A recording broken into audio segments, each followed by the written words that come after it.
What's with you today, Newland? Still stuck at the police station? Nope, Joe. Today I'm all a tingle. Today the chief's trusting me with the scoop of the year. I'm going to court. I'm going to cover old Dr. Charlie's trial. Oh, well, at least you'll get a chance to get some shut-eye. Yeah. And I'm going to make a special request to have you do all my rewrites.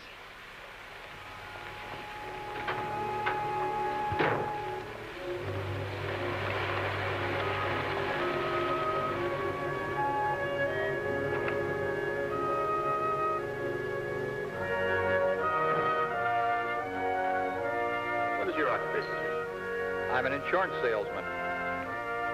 You know the defendant, Dr. Charles Grayson? No, I do not. Do you know either of the plaintiffs I represent?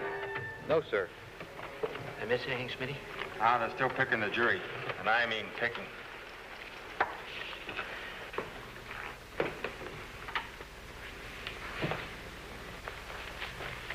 What is your occupation, Mr. Meek? I'm an exterminator. Bugs. Do you know the defendant, Dr. Charles Grayson? No, sir. Have you, or to your knowledge, has any of your relatives ever been treated at Dr. Grayson's clinic? No, sir. You know either of the plaintiffs I represent, Mr. Kent Grayson, Mr. Bert Grayson, nephews of Dr. Grayson? No, sir. Mr. Barstow? Oh. Mr. Carlston. What is your occupation, sir? I'm a chemist. Are you a member of any church? No, sir. Then I assume that you're not what is variously called a tither or a regular giver to a church. No, sir. Oh, Mrs. Burton, I believe I forgot to ask you this before. Do you belong to any church? Yes, sir. Oh, and do you make it a practice to give money to your church? I always give a proportionate share of my income. Thank you, Mrs. because Burton. That's all. You're excused. I must caution you, Mr. Palmer. You have only one peremptory challenge left. Miss Maxine Spelvana, please step into the jury box.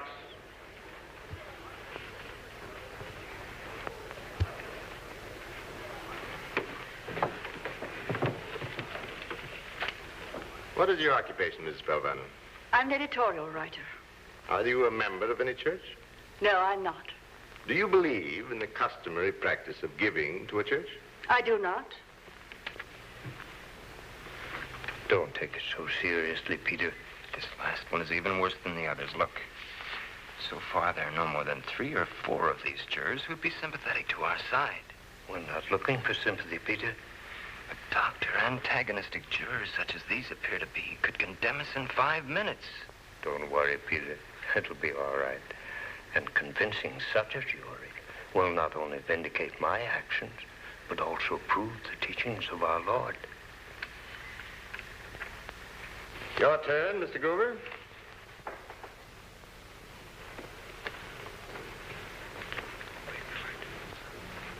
Your Honor, my client accepts the jury as presently constituted. The jury is satisfactory to both sides? We accept the jury.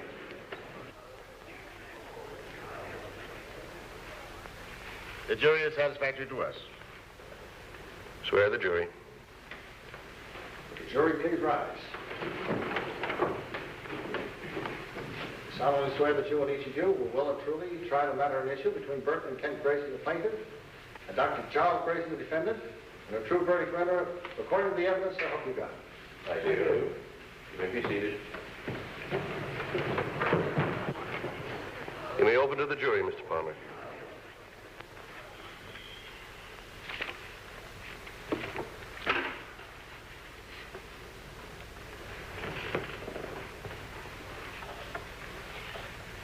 Ladies and gentlemen, this is a most pathetic case. A famous physician, respected and admired by countless people, has proved himself incompetent to manage his affairs. This court has already issued a temporary injunction restraining him from disposing of his property. Now it becomes my painful duty to present evidence that will prove him mentally incompetent and therefore one who should be prevented from impoverishing himself. It may surprise you to know that though I represent the plaintiffs, My sympathy is with the defendant. And I feel that you, too, will be likely to be sympathetic. However, may I remind you that this legal action was not brought against the defendant, but for his welfare and protection. And we feel certain the evidence we are about to present will convince you that the defendant's aberrations warrant a verdict for the plaintiffs. Thank you, ladies and gentlemen. You may call your first witness, Mr. Palmer. Mr. Jess Northrup, please. Mr. Jess Northrup, please take the stand.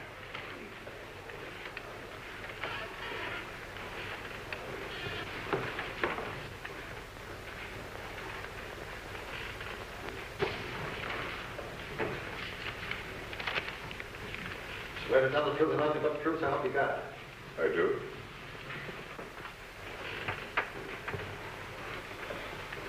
Mr. Northrup, what is your occupation, sir? I'm a banker. I'm vice president of the Midvale First National. And you know the defendant, Dr. Grayson? Oh, very well. Dr. Grayson's been banking with us for over 40 years. On the 12th of April, Dr. Grayson came to see you at your office. Would you describe the nature of the doctor's visit? Well, he came to make a rather, well, unusual request. Nice to see you, Doctor. Thank you, thank you. Well, what can we do for you? Jess, I'd like to transfer about $10,000 into a special account. Well, that's simple enough. What type of account, Dr. Charlie? An ordinary checking account under the name of Charlie. This is something special, Jess. You see, there are a lot of people in this old world who need a helping hand. We've all sorts of welfare and religious agencies to take care of the needy. I know, but some of the people I mean are usually considered unworthy or ineligible. Dr. Charlie, don't you think a trained social worker is a better judge as to who's deserving or not? That's a debatable question, Jess. But be that as it may, I still want to open that special account, if I may. Just under the name of Charlie? Yes.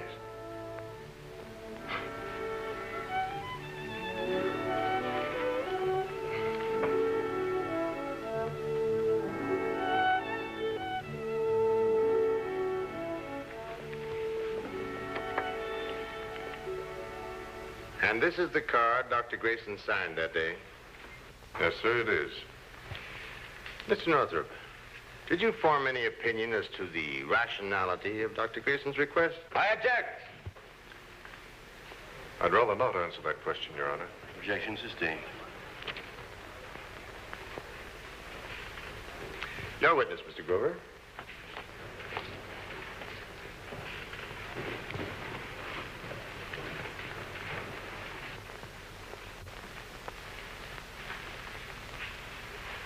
Mr. Northrup, are you a member of a church?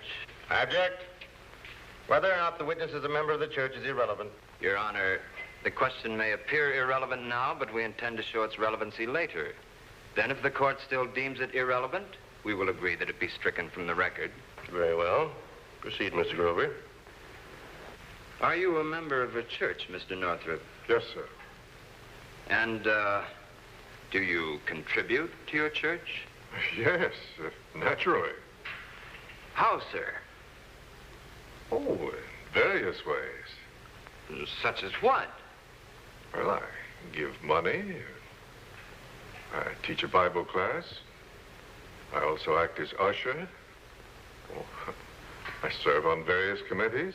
That's all, Mr. Northrup. Mr. Lewis Lumpkin, please. Mr. Lewis Lumpkin, please take the stand.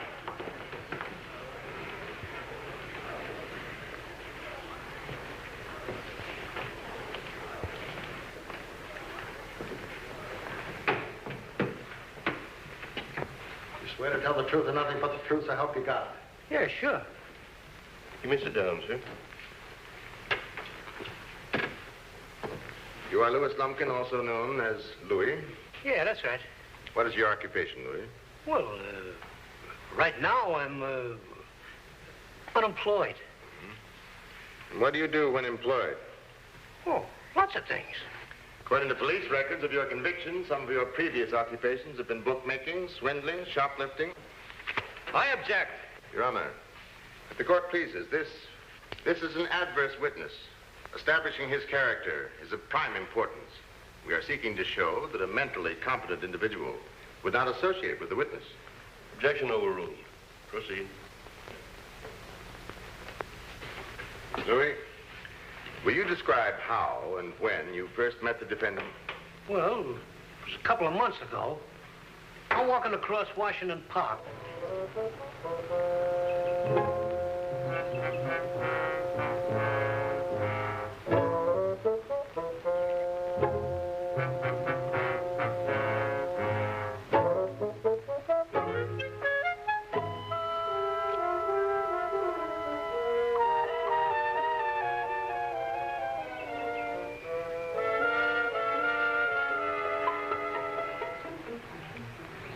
Morning. Beautiful day, isn't it?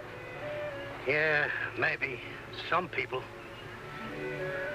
What's the matter, my friend? You seem troubled. Trouble? Now, that's a mild word, brother. A mild word. Me,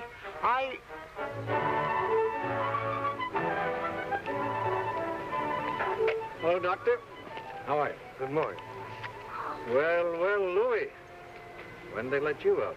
what's it to you? And you can't pinch a guy for just sitting on a park bench, neither. Not if you're only sitting, Louis. You shouldn't let resentment embitter your life, my friend. It's easy to see you ain't never had them blue boys on your neck like I have. Did you ever try doing anything once you've been in a hoosgow? No. Just because a guy makes one little mistake, one mistake in his lifetime, they never let you live it down. And no matter what I turn to, there's the cops.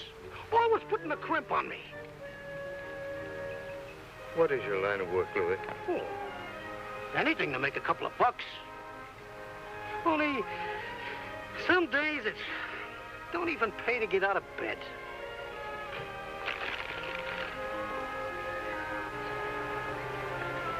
From the little I gather about you, my friend, I surmise you've had more than your share of disappointments. You can say that again. And I got a hunch the worst is yet to come. Would a few dollars help to tide you over? You kidding? Hey, you on a level? Of course, my friend. Why? Well, I understand that there are times and circumstances when a few dollars might change a man's whole outlook on life. You can say that again, too.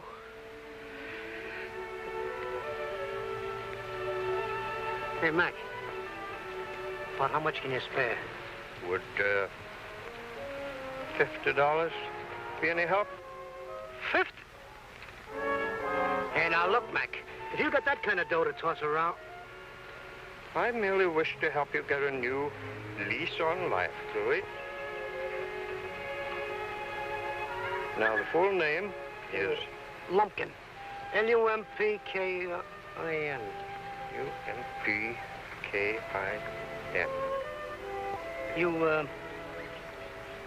You ain't got no cash on you, huh? Oh, don't you worry, Louis. You'll find that check is good.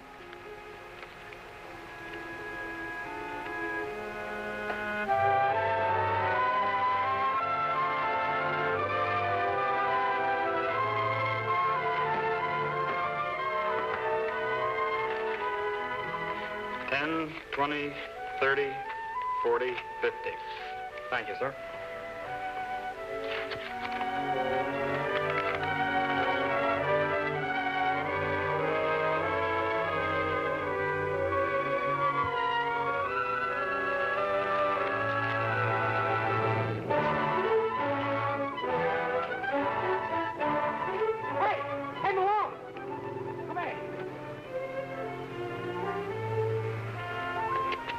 Hey, you know the old fella that I was sitting on the bench with a little while ago? What about him? Well, where can I find him? Why? Well, him and me, we're buddies. Oh, are you now? Yeah. And what would a fine citizen like Dr. Charlie be wanting with the Dr. Charlie? You mean that was old Doc Grayson? From the clinic? Oh, thanks. I'll be seeing you. Sit down, please.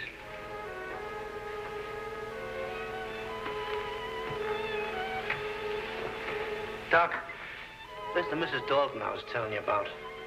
She got no friends, and her Freddie just died, and she ain't got no dough for his funeral. I'm terribly sorry to hear about your plight, Mrs. Dalton. Tell me, what can I do to help? It's like Louis told you, Doctor. I'm in a bad fix. It's poor Freddie.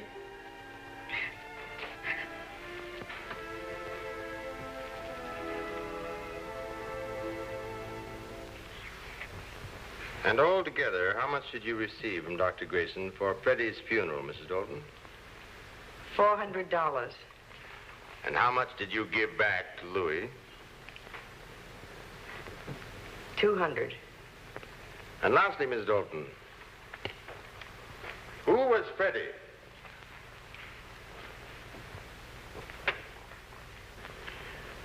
Please answer the question. Come, Miss Dalton, tell the jury. Who was Freddie? Freddie was... He was my cat. Oh, but I've got to explain. That'll be all, Miss Dalton. Your witness, Mr. Grover. No questions of the witness at this time.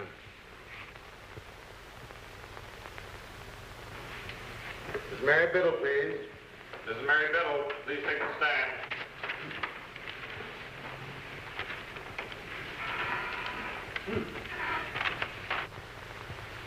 Did you know one of your own servants was going to testify against you? I guess Mary didn't approve either.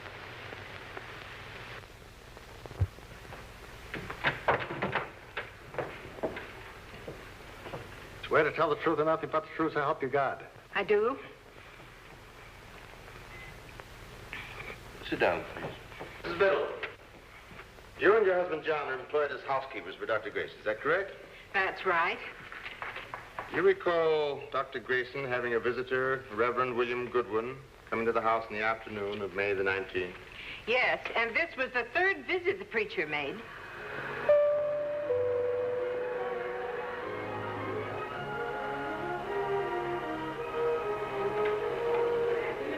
Hello, Mary. Is Dr. Grayson in? Yes, yes.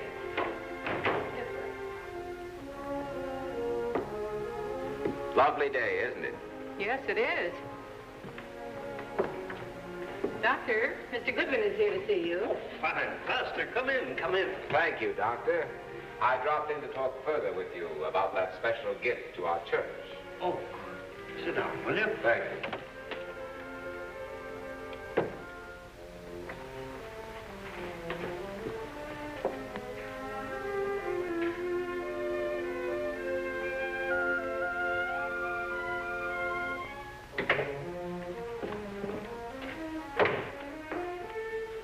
He's here again. He is?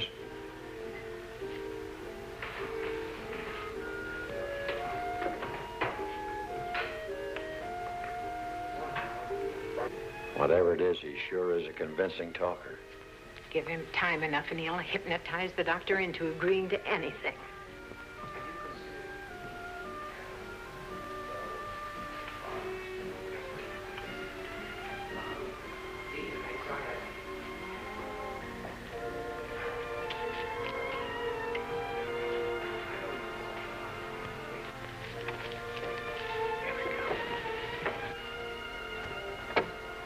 Thank you so much, Dr. Grayson. You're most generous. It isn't very often that we're offered a gift of $50,000. Oh, please don't mention it, Thank you. Pastor. I only wish I'd done this a long time ago. Goodbye, Doctor, and God bless you. Goodbye, Pastor. Just imagine it. $50,000. Why, Dr. Grayson must be... That's all, Mr. Biddle. Your witness, Mr. Grover. No questions of the witness at this time. You may step down, Mr. Biddle. Mr. Richard Gorman, please. Mr. Richard Gorman, please take the stand. Swear to tell the truth and nothing but the truth, so help you God. I do. Mr. Gorman, what is your occupation, please? I'm a licensed private detective. You were hired to check on Dr. Grayson to gather certain evidence? That's right. Mr. Gorman, in your own words, would you describe to the court and jury what you observed? Well, on the very first day I started trailing Dr. Grayson.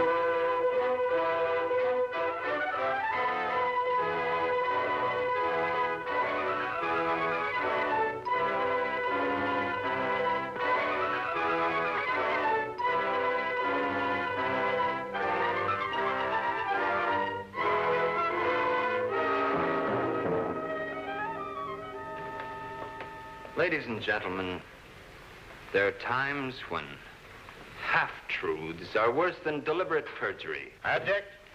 The defense counsel has no right in his opening statement to challenge and impeach the character of our witnesses. Let's hear what Mr. Grover has to say. No, ladies and gentlemen, we are not attempting to impeach these witnesses. We will not even attempt to refute the facts they have testified to. But, Your Honor, my opponent has already characterized the testimony as half-truths and perjury. Your remarks are out of order, Mr. Palmer. Proceed, Mr. Grover.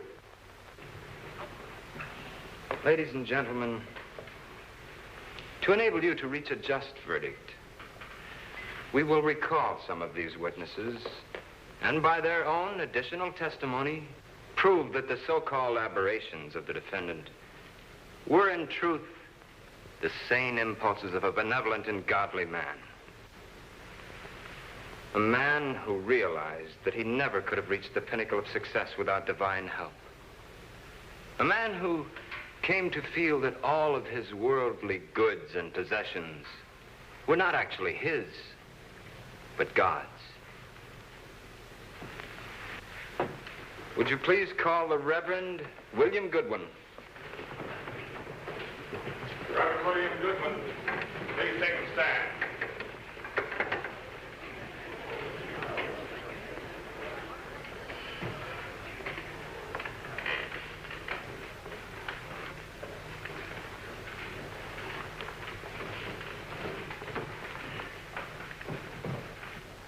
Swear to tell the truth, the whole truth, and nothing but the truth, so help you God.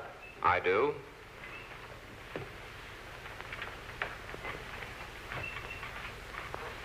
Mr. Goodwin, what is your vocation? I'm a minister. Are you well acquainted with Dr. Grayson? I am. Would you tell us, when did you first meet Dr. Grayson? It was almost 5 years ago when I became his pastor. Dr. Grayson had already been a member of the church for many years. I object. Anything that might have transpired between the witness and the defendant 5 years ago is totally irrelevant. Your Honor, is not the motivating factor which inspired my client's actions relevant to the issue? Objection overruled. You may proceed. Now, Mr. Goodwin, as Dr. Grayson's pastor, were you well acquainted with him? Not especially. I didn't come to know the doctor really well until about 2 years ago, when I went to see him at his clinic. Pastor Goodwin is here, Doctor. Oh, Pastor, come in. Dr. Grayson, won't you sit down? Thank you. Well, what can I do for you? I'm here on behalf of Jimmy Daniels. You know, his family are members of our church. The child's had an injury which your staff... But, Pastor, this is a case for our medical staff. While I'm still head of this institution, I'm no longer active as a surgeon. Doctor, this is a matter of life and death. Jimmy's had a brain injury which your staff claims will leave him an imbecile. He needs an operation, and I understand that you are the only one here who could perform such a delicate operation. But, Pastor, I've been leaving all surgery to our staff. At my age, these old hands are beginning to be clumsy. It may be in your power to save the boy. Won't you try it, Doctor? Yes, Doctor. Please bring me the James Daniels file and ask Dr. Wagnall to step in my office.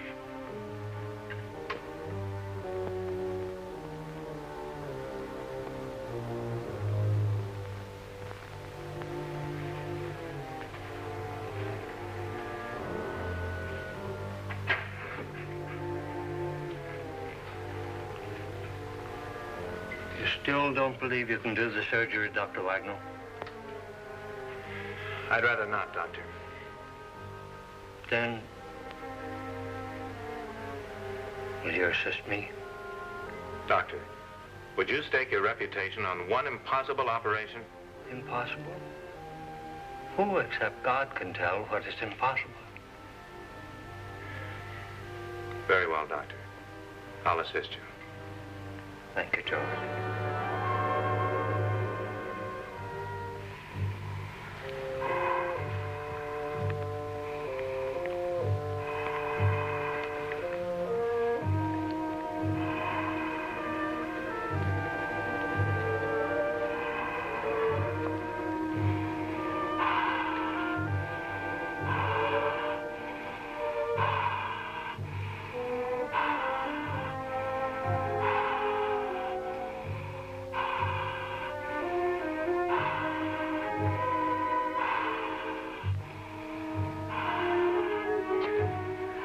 Close the skin.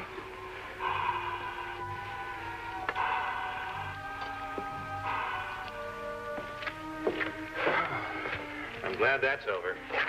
Yeah. The Lord was surely with us on that one. You're still the old master, Dr. Charlie. Those old hands are priceless. Yes. They are priceless, aren't they? But believe it or not, for a man so endowed, I've been most ungrateful. Ungrateful? To whom? For what? For everything, George.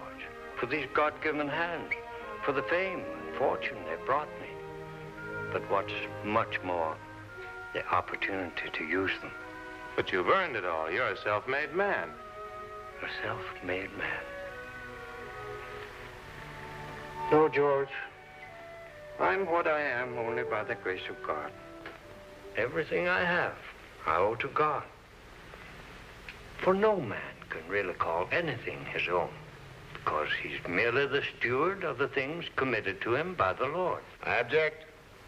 The defendant's theological dissertation is merely his personal opinion and is irrelevant.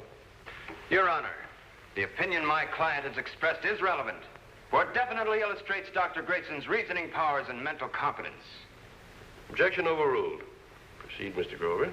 Your Honor, I kind of missed that last thing Dr. Grayson said because he was interrupted. Can we have it again? Mr. Reporter, will you please read back the last part of the witness testimony? Me, a self-made man? No, George. I'm what I am only by the grace of God, and everything I have, I owe to God. For no man can really call anything his own, because he is merely the steward of the things committed to him by the Lord. Proceed, Mr. Grover. Thank you, Your Honor. Dr. Grayson, according to some of the testimony already presented in this court, you did give various sums of money to certain people, did you not? I did. Was this before or after you decided to make this large gift to the church? Before. Now, Doctor, would you tell this court what suddenly prompted you to decide upon making such a gift to the church? I wasn't prompted suddenly. I was merely aroused by a particular sermon our minister delivered one day. He was preaching on Christian giving. Yes, my friends, Christians must give because giving is part of true worship. Our offerings are the measure of our faith and our love. My friends, I wonder how many of us have the right attitude about giving, the Christian attitude. When the scriptures say, ye are not your own, they mean exactly what those words imply. We are not our own. Our bodies, our minds, skills, personalities, all are his by right of his creation. And we are also his by right of his redemption. That is why the Apostle Paul is quick to add, ye are not your own, for ye are bought with a price. Yes, every one of us is a purchased individual, purchased by God. And the price. Peter reminds us of the tremendous price when he tells us, Ye were not redeemed with corruptible things as silver and gold, but with the precious blood of Christ. Ye were bought with a price. Therefore glorify God in your body and in your spirit, which are God's. My friends, I sometimes ask myself, in view of the infinite power and infinite love which a gracious God has bestowed on us poor sinful mortals, what return is he getting on his investment? Surely our gratitude for the blessings which are ours should prompt us to place our total selves into the service of the Lord, returning unto him our time, our talents, and our treasures. Giving to Christ is a vital part of our living for Christ.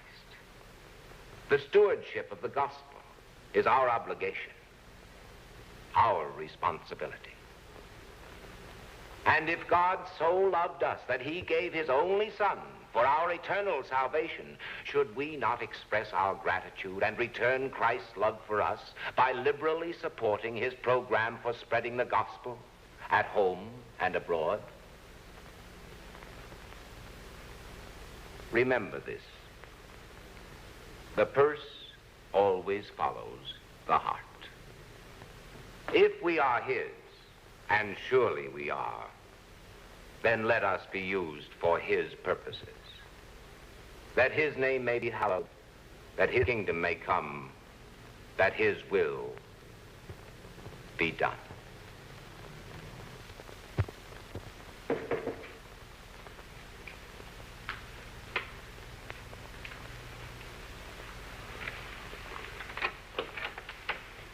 Why, Dr. Grayson.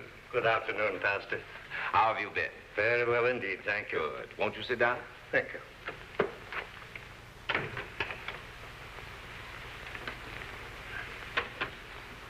It's good to see you again. Thank you. Pastor, I was deeply impressed by your sermon last week. Thank you, Doctor. Oh, no. I'm thanking you. In fact, that's what brought me here.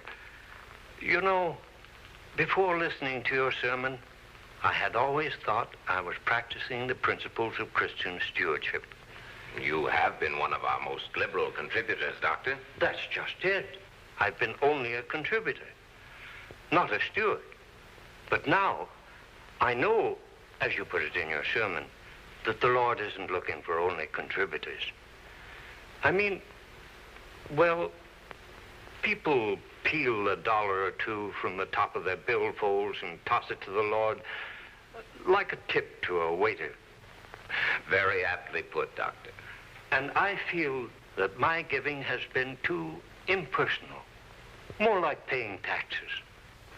I believe I know just what you mean.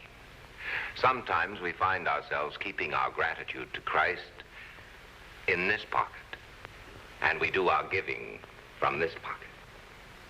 No, we don't always give to the Lord because of what we have in here. Oh, we give all right, but often it's just from the purse to the church, when it should be from the heart to Christ. Pastor, in my profession, that would be called a very good diagnosis. Now, what about the prescription?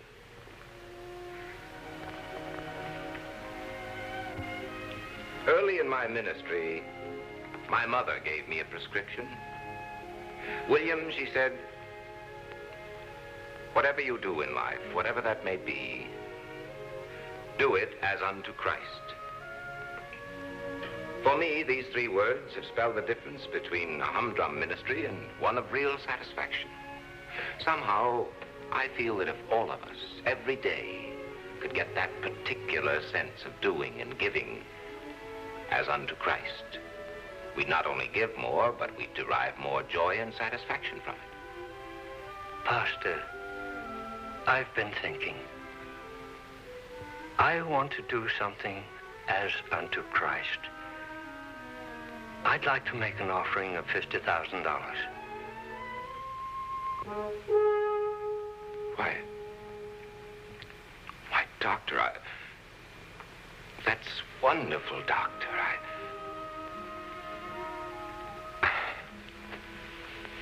hardly know what to say.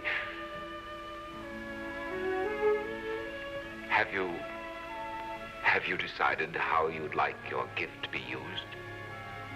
Well, frankly, no, I hadn't. Why don't you take a few days to think it over? Very well. Will you stop in at the house in a couple of days? We'll discuss it further. Now then, Doctor, did the Reverend Goodwin thereafter call on you at your home? He did. What transpired during that visit, Doctor? Well, on that day I was in the sunroom when my housekeeper... Doctor, Mr. Goodwin is here to see you. Oh, fine. Come in, Pastor. Thank you, Doctor. I dropped in to talk further with you about that special gift to our church. Oh, good. Sit down, please. Thank you.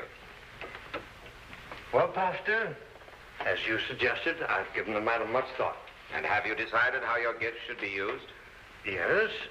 Since, for the last couple of years, we've been talking about a new north wing for the church, I thought I'd like to see it used for that purpose. That's fine, Doctor. But have you considered all the needs of the kingdom before reaching your decision? Have I overlooked something? Well, Doctor, far be it from me to tell a man of your generosity what to do with his money. But somehow, I feel that right now, there are much greater needs than a new wing for the church. What, for instance, Pastor?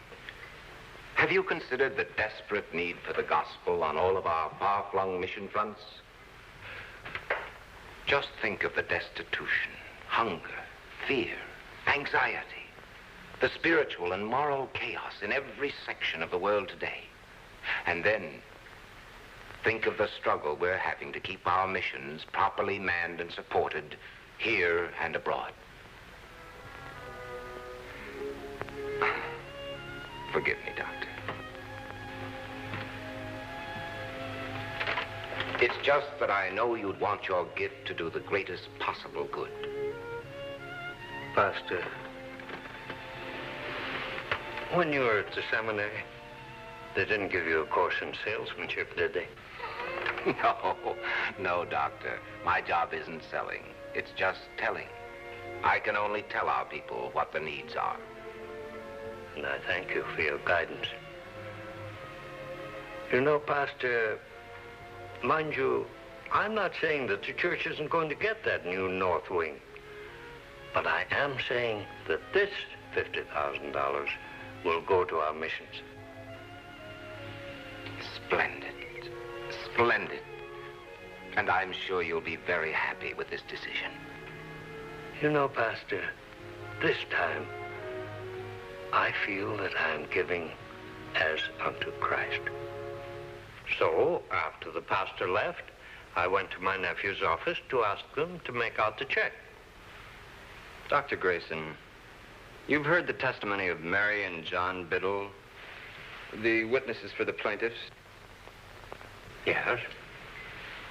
Now, was that the same conversation referred to by Mary and John Biddle in their testimony?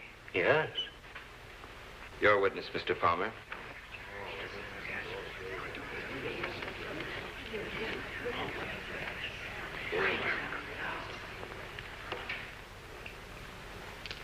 Dr. Grayson, isn't it a fact that prior to your better acquaintance with the Reverend Goodwin, your stewardship at the church left a great deal to be desired? That's very true. I could have done much more. Dr. Grayson, will you admit that except for the persuasive influence of your pastor, you never would have considered making such a large gift? If you mean by persuasive influence, his guidance towards better stewardship, then the answer is yes. Your Honor, the witness's answer is evasive. I move it be stricken from the record. Dr. Grayson, please try to answer the question yes or no, if you can. I will repeat the question. Dr. Grayson, will you admit that except for the persuasive influence of your pastor, you never would have considered making such a large gift? No. He merely opened my eyes. That's all. Dr. Grayson, can you give me any reason, any understandable reason, which actually prompted you to make such a large gift to the church in the first place? Mr. Palmer, There is only one reason why I wish to give that money to the church. It comes from here. I only wish you could understand my gratitude to Christ and all that he has done for me. That's all, Doctor. Thank you, Doctor. You may step down. Dr. James Brady, please. Dr. James Brady, please take the stand.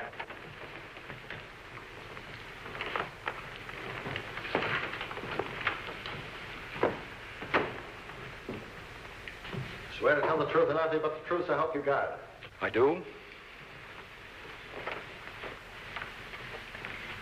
Dr. Brady, you are a doctor of medicine and have been practicing in this community for 20 years. Is that right? Yes. Do you know Mrs. Dalton, one of the witnesses, the lady seated over there? Very well. Mrs. Dalton's been one of my patients for many years. Doctor, do you have Mrs. Dalton's permission to acquaint the jury as to what her physical and mental state was before the so-called momentous event described in court as the death of Freddie? I object. Counsel for defense is attempting to ridicule an important witness. Objection overruled. Proceed with your answer, Dr. Brady. Yes. The poor soul was a lonely woman whose rundown condition was mostly due to malnutrition, aggravated by an overwhelming fear complex. The last, no doubt, engendered by a life of constant poverty and insecurity. When outside of this court did you last see Mrs. Dalton? She came to my office about 3 weeks ago. Doctor, I know this will never repay you for what you've done, but I wanted you to know my heart is in the right place. Well, what's happened to you, Mrs. Dalton? Why, you look like a new woman. That I am, Doctor, that I am. I never felt so good in my whole life. Maybe it's because I've been eating lately, or the new clothes. Had a windfall? Well, not exactly. It's a long story. I wish it could have come some other way, but you can't imagine what it's like for me to have a few dollars. And now with these new clothes, maybe I can get a job. And did you get a job, Mrs. Dalton? Yes, I did. And beginning next week, I intend to pay Dr. Grayson every penny of that money. I object. The intentions of the witness are totally irrelevant. Mr. Palmer, in this court's opinion, they're extremely relevant. Overruled. Proceed. And now, Mrs. Dalton, one more question. Did you ever tell Dr. Grayson just who this Freddie was? I didn't have to. I found out later that he'd known it right from the start. He understood. Your witness, Mr. Palmer. No questions. That'll be all, Mrs. Dalton. Thank you. I will now call Mr. Ben Renson. Ben Grayson, please take a stand.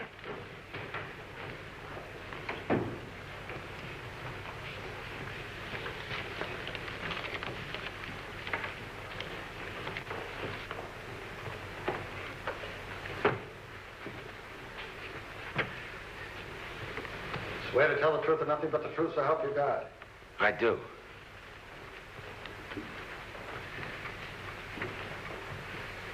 Mr. Renson, as a witness for the plaintiffs, you previously testified that Louis Lumpkin was responsible for your meeting Dr. Grayson. Is that right? Yeah. Now, as to Louis Lumpkin, how and when did you first meet him?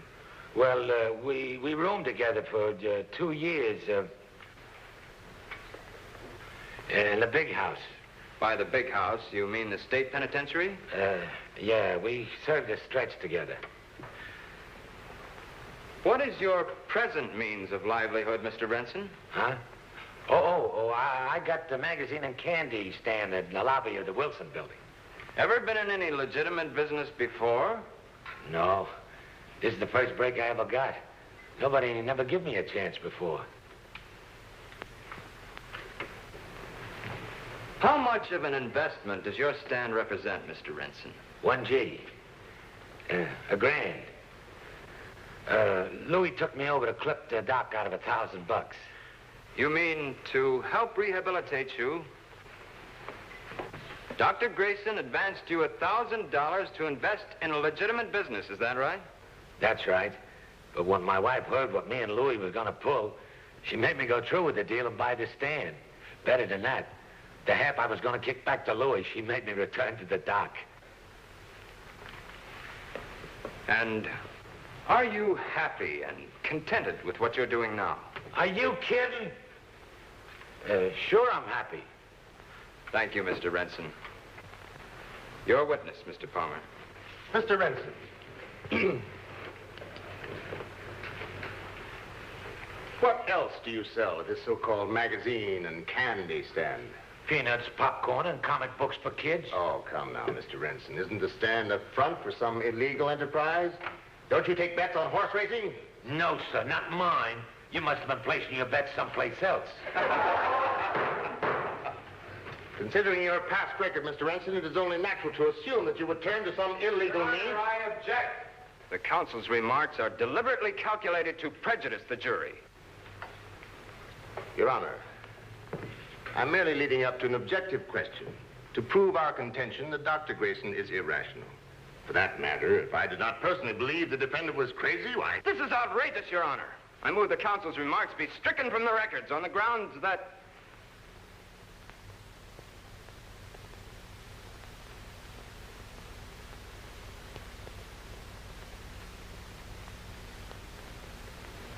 On second thought, I withdraw my motion.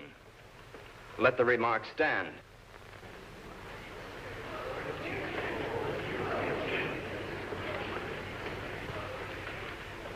Very well, gentlemen.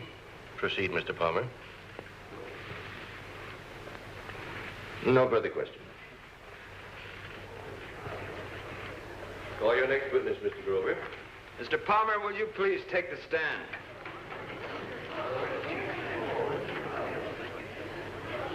Your Honor, this is ridiculous. As attorney for the plaintiffs, I can't appear as a witness for the defense. Your Honor, in the name of justice, is it not the defense's prerogative to summon any person as a witness? I'm afraid you'll have to take the stand, Mr. Palmer. Your Honor, this is highly irregular. I'll grant it somewhat unusual, but it's not without precedent and it's perfectly legal. Mr. Clerk, swear the witness.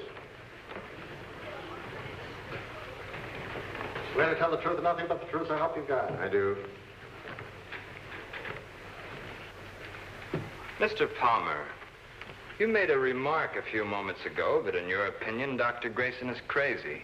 Now let me ask you, Mr. Palmer. You are married? You have a family? Yes? You and your wife and children are members of a church? I object, Your Honor. Any question relating to my private life is irrelevant. Objection overruled, Mr. Palmer. Please answer the question. I forgot the question. Are you and your family members of a church, Mr. Palmer? Yes. Do you take part in any of your church's activities? Yes. Which ones, Mr. Palmer? A number of them. Mr. Palmer, let me ask you, have you ever contributed any money to your church? Certainly not $50,000. The amount is unimportant, Mr. Palmer. Have you ever contributed any money to your church? Yes. Regularly? Yes. Why? Why? Yes, Mr. Palmer. Why?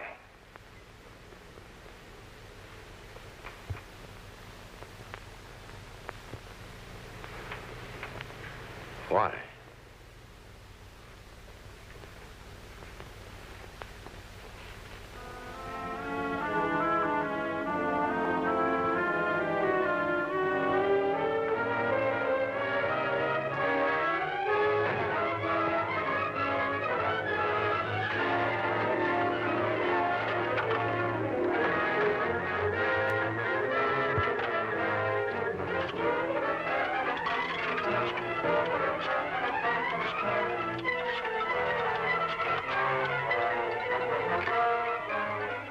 This is Newland. Give me the desk. Hey, Chief, you can get your bannerhead ready. Dr. Charlie's going to beat the case. No, the jury's still in the box. How do I know? Look, Chief, I know. And don't ask me why. That's the word Dr. Charlie's lawyer just won the case with. Look, you want to scoop the other rags, don't you? All right, then switch me over to Joe so I can give him this.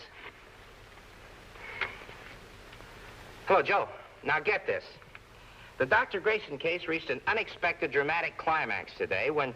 I have now instructed you on the law. Bear in mind that you and you alone are the sole judges of the facts. You may now retire and deliberate upon your verdict. Mr. Bailiff, conduct the jury.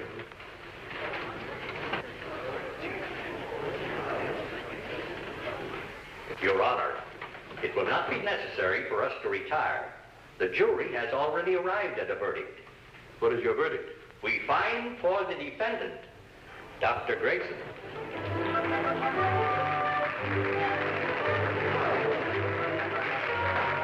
Thank you very much. No, Doctor. We're the ones to thank you. Many thanks. I shall never forget what you taught us during this trial. Doc, you sure rung the bell.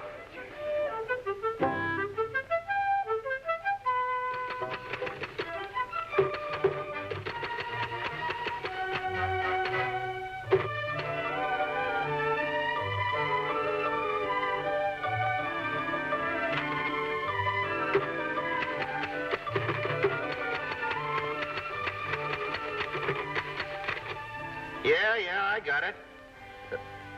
Anything else? Good rewrite. Hey, listen, Newland, even you could rewrite this into a Pulitzer Prize.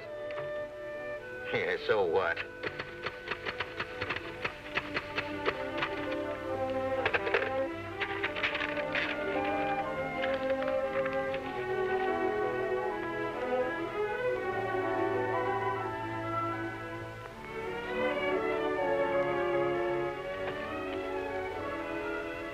Well, what do you know?